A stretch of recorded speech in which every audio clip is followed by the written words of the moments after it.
இங்கே வரத்துக்குமே நான் இருக்கிற பள்ளி வந்து டோட்டல் ஆர்சி பேக்கப், நான் வர்றது பெண்டகோஸ்டல். இருந்தாலும் 4 வருஷமாக நான் சபைக்கு வந்துட்டு இருந்தாலும் முழுமையாக எனக்கு ஞானஸ்நானம் கிடைக்கல. ஏன்னா 2019 நான் சபைக்கு போயிட்டுருக்கேன். இது சபைக்கு போகிறன்றது கன்வர்ஷன் வந்து 2019 ஆரம்பிக்கல, கிட்டத்தட்ட 2000 ஆரம்பித்த விஷயங்கள். எப்படின்னா, நான் ஸ்கூல் படிக்கும்போதே வந்து ஆர்சி சர்ச்சில் இருந்தாலும் அந்த சிலை வழிபாடில் எனக்கு முழுமையான ஈடுபாடு கிடையாது. ஏன்னா நமக்கே தெரியுது, கண்முடி பார்க்குறோம், யாரை கும்பிட்றோன்னு தெரியாமல் கும்பிட்டுட்ருக்கோம். படங்கள் பார்த்தாலும் அந்த விஷயங்கள் எதுக்கு நமக்கு மட்டும் வித்தியாசமான கான்செப்ட் அப்படின்னு வரும்போது போவோம் வருவோம், பட் ரெகுலராக ஒர்ஷிப்ன்றது தெரியாமல் இருந்தது.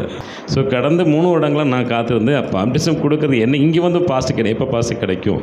பேப்டிசம்ன்றது நம்ம நினச்சா வாங்குகிற விஷயங்கள் நம்மளை ஆயத்தப்படுது. எனக்கு கிட்டத்தட்ட 4 வருடமாக ஆண்டவர் ஆயத்தப்படுத்திருக்காரு. நான் சாதாரண உள்ளே வர முடியாது. ஏன்னா எனக்குள்ளேயே 2 விதமான வாழ்க்கை.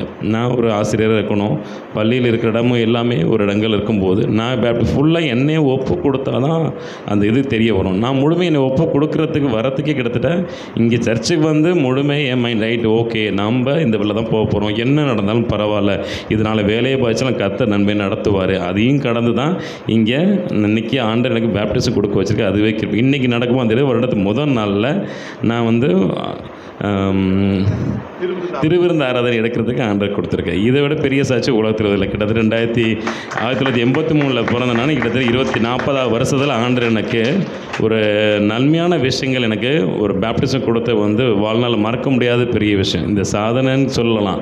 ஏன்னா கடவுள் வந்து வழிநடத்துறதுக்காக தான் நம்மளை எவ்வளோ போராட்டங்கள் நடத்தி வந்திருக்காரு.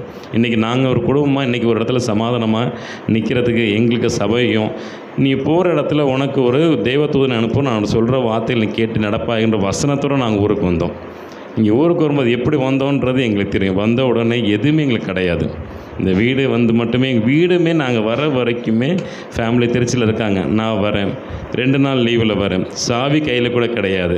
வந்து அன்றைக்கி சாயங்காலம் திங்ஸ் வைக்கிறோம், வீட்டில் எந்த திங்ஸும் கிடையாது. கிட்டத்தட்ட 3 மாதம் திடீர்னு ட்ரான்ஸ்ஃபர் ஆனால் எல்லா செலவும் நம்ம தான் பார்க்கணும், மேனேஜ் செய்ய மாட்டாங்க. அந்த கடந்த 3 மாதத்தில் பிள்ளைங்களோட ட்ரான்ஸ்ஃபர், 3 மாதத்தில் எங்களோட எங்கள் அம்மா வைக்கணும், அவங்கள தனியாக வைக்கணும், அவங்களோட எக்ஸ்பென்சர், இவங்க வீட்டில் வரைக்கும் நாங்கள் ஒரு 3 மாதம் வரைக்கும் எந்த பொருள் இல்லாமல் நாங்கள் பொறுமையாக காத்திருந்து அவங்க திங்ஸ் பாதி கொடுத்துட்டு அந்த 3 மாதம் கழித்து எங்களால் பொருள் வாங்குறதுக்கு கர்த்தர் கிருபையாக செஞ்சார்.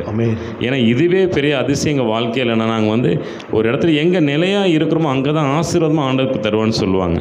எங்களுக்கு இது வாங்குறதுக்கு முடிவெடுக்கிறதுக்கும் ஆண்டு உதவி செஞ்சார். அதுக்கப்புறம் திறந்தப்பில் அடுத்தடுத்த ஒவ்வொரு படிநிலைகள் அங்கே கடந்து வரத்துக்கு தேவ கிருபையை வழிநடத்துறதுக்கு ஆண்டு உதவி செஞ்சுருக்காரு. இதுவே இங்கே நல்ல ஒரு நட்பாக, இங்கே ஒரு நல்ல குடும்பமாக 4 பேர் கிடச்சிருக்காங்கன்றதை நாங்கள் இது நாள் வரைக்கும் எங்கள் வாழ்நாளில் போன வருஷம் சர்ச்சுக்கும் போயிட்டு வருவோம், அதுக்கு முதல் வருஷம் திருச்சியில் வரைக்கும் போயிட்டு வருவோம். இங்கே தான் சபை மக்களோட சேர்ந்து வர்றதுக்கு 2-3 சகோதரர்கள்லாம் எங்களை இதுவே பெரிய கிருபை தான். நன்றி சொல்லி கர்த்தருக்கு ஸ்தோத்திரம் சொல்கிறோம்.